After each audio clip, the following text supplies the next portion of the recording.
Classic Nintendo titles that let you play your favorite anime.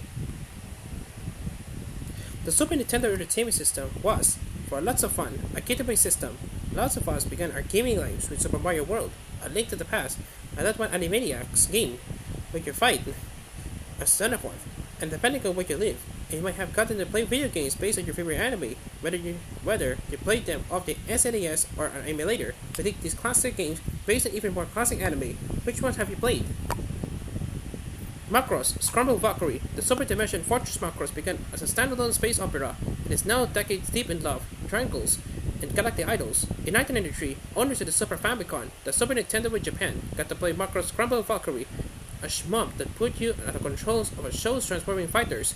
You could play as Hikaru, Max, and Miria. A show would change your color scheme and a more weapon, no matter who you played. So you got the Minmai cannon.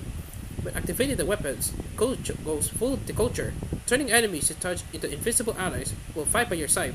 Electronic Gaming Monthly chose the game as the best Japanese shooter of 1994, given its interesting but challenging gameplay and pretty graphics. We can see why.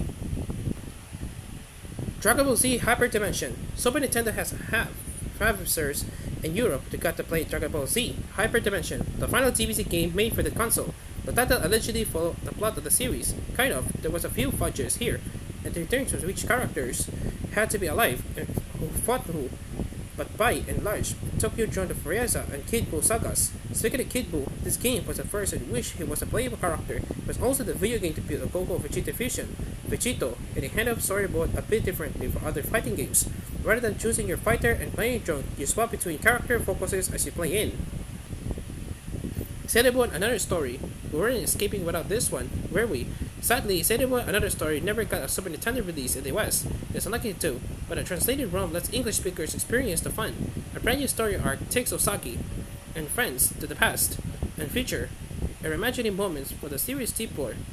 You get to have a heart-to-heart with Barrow, for example, while you fight the opposition Guardians, a team of 5 futuristic fighters reminiscent of the Inner Guardians. Plus, the sprites are just adorable. Unfortunately, a lot more anime-based games are coming west in the 21st century.